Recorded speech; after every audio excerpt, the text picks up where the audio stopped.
Well, welcome back to another episode of Continuum Meditations Discusses.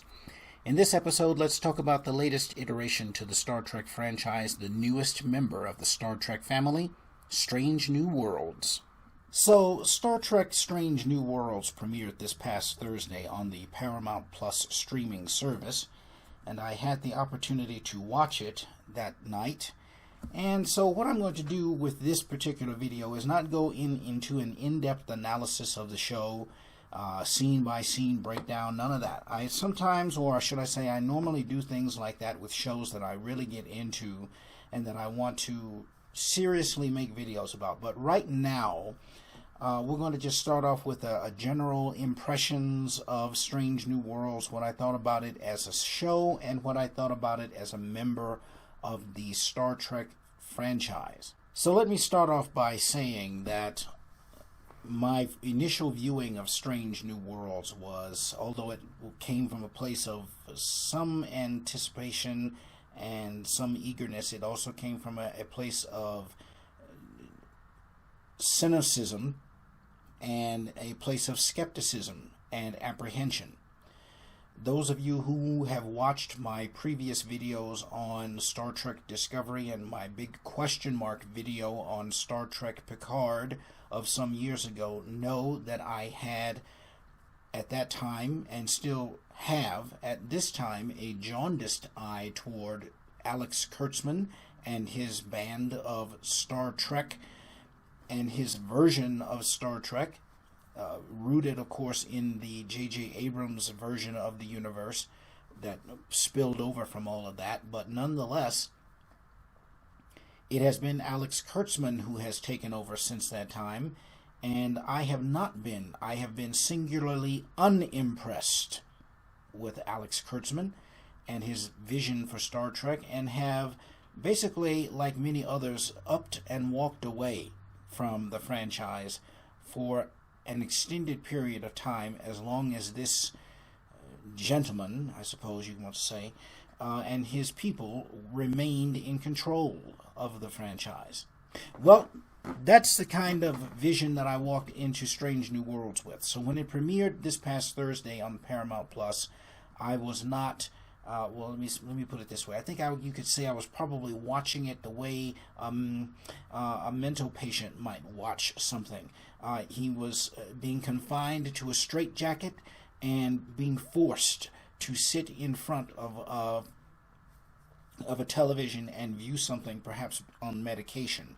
Now, of course, no one was forcing me to do this at all, but I'm giving you a mental image here of how I felt watching Strange New Worlds at first, because of my distrust of Alex Kurtzman and his people.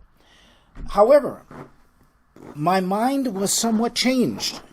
Since watching the first episode, that first time, I've since watched it 3 additional times. So 4 times now I've viewed the season premiere, or the series premiere of Strange New Worlds, and I have to say that my mind has been somewhat changed by what I've seen. And this may be something that some of you may find rather interesting, considering my rather harsh criticisms of Kurtzman Trek in my previous videos on Star Trek Discovery. But so be it, because I think what we've seen here is in fact a return, to some degree at least, to the kind of formula that we are used to in the original, certainly in the original Star Trek series, but which also made its way all the way through the Next Generation, DS9, and of course Voyager and Enterprise. And so now I have had a chance to actually crack a smile just a little bit. I really have. I must admit that. To crack just a little bit of a smile at this first offering from Mr. Kurtzman and his ilk. And this is something that is it's pleasing. It really is. I'm almost apprehensive to say that. I can't believe I am saying that. Anyway, it is pleasing to see this. So I'm going to keep an eye on watching this a little bit more. I'm not all in yet, I have to say that. But I do think that what was done here with this first episode really does show a return to the formula.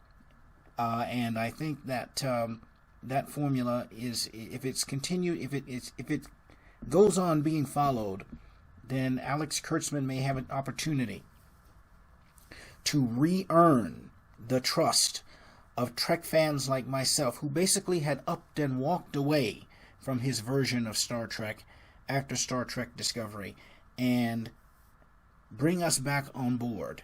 So with that being said, let's go on to some of the things that I actually liked about this show. So one has to admit off the bat that aesthetically speaking, Strange New Worlds really is impressive.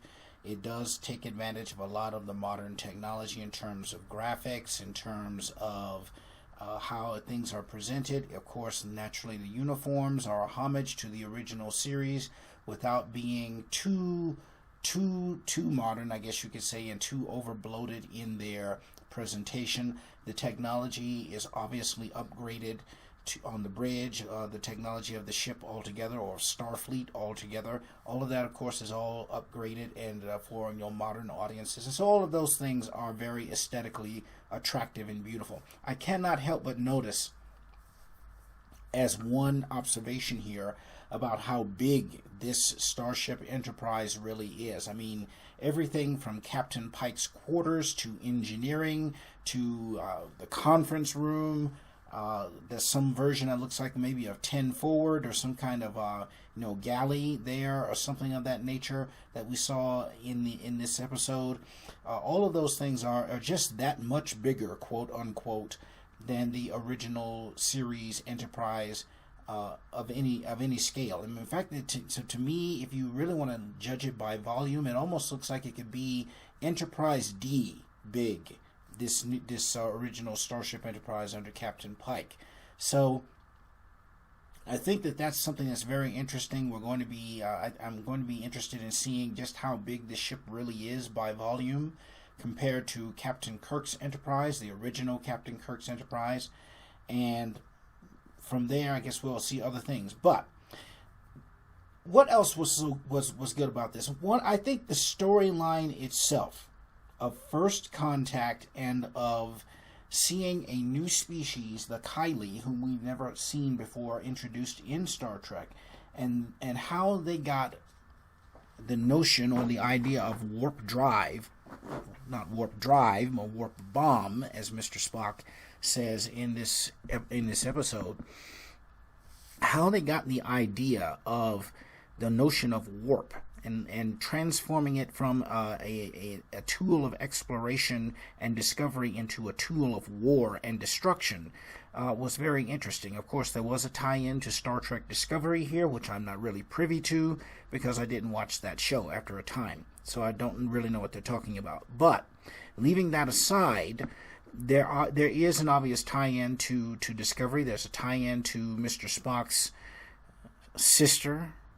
Still not with that, but okay, leave that aside too.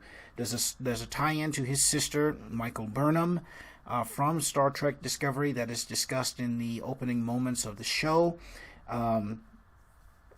And so we see a number of different things here that are going on. But this whole notion of First Contact with the Kylie and a species that is, in fact, a pre-warp civilization, understanding how General Order Number 1, as they call it in this time frame, not calling it the Prime Directive, there's a number of things here that present the idea of why this story is, in fact, formulaic Star Trek. What is that, Dre? It's the formula.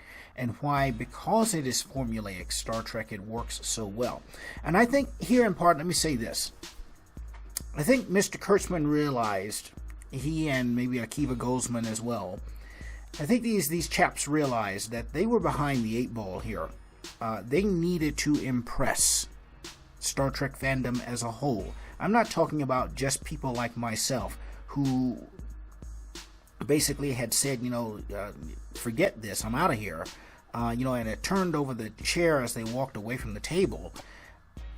They needed to impress Star Trek fandom as a whole, and I think they realized that they needed to do this, and this is why this first episode, at least, was in fact so formulaic. What is it, Dre? Yo, man, that's the formula. To what we know as Star Trek, what we've come to accept as Star Trek, and therefore why many of us liked it so much, or at least why perhaps it has grown on some of us so much at this point. Let me also say at this point that while I was not initially a big fan of the music or of the introduction, I kind of thought to myself, well, it's kind of weird that, Captain Pike, the second captain of the Enterprise, after Captain Robert April, of course, basically used the same introduction as Captain Kirk did in the original show. I thought perhaps, well, you guys maybe could have come up with something different for Captain Pike. Perhaps something that really reflected him as a character instead of the traditional opening that we so very much associate with Captain Kirk and William Shatner. I was not initially a fan of that, but I understand the rationale. I would probably say I'm still not really a fan of it, but I understand the rationale behind it. And so I think that it does work, even though I think they could have come up with something better, something original to Captain Pike. As for the music, the introductory music did not really impress me either, not that much, but it does have its vision, it does have its impressive moments, it is inspirational, and I would also say aspirational to this new series, and so I'm going to give that a few more listens as well to see how that grows on me, if it indeed does. Altogether, I'm going to keep watching this show. I really am. I'm not leaning in the corner that says, Alex Kurtzman, I hate Alex Kurtzman Trek, and whatever he does is anathema from the jump. No. I'm going to keep an open mind here. I'm going to keep watching the show. I'm going to see where it goes, but I'm going to see where it goes cautiously, because we know what Alex Kurtzman is about. Him and his people, that is. And we know that after all the years of broken promises that they told us they were going to fix Discovery, they were going to fix Picard, it hasn't been done. And so, these guys recognizing that they are in fact, or they were in fact behind the eight ball on this, they recognized that they needed to go back to the manuscript here, back to the original, to the Bible, if you will, and pulled pages from the Genesis of Star Trek and say, okay, what can we do here to show these people that we're serious about bringing Star Trek back from the abyss, an abyss that they threw it into, by the way. If he does what he seems to be capable of doing, at least right now, then maybe, there's some chance for redemption here. But having said all that, yes, this first offering of Strange New Worlds is wonderful, was a very nice episode, and if this is indicative of what is to come, then I think that this show has the potential to move on and become something great within the heritage of Star Trek. So, until next time, Star Trek fans, on to the next episode of Strange New Worlds. And until then, live long and prosper. Yo, man, that's the formula.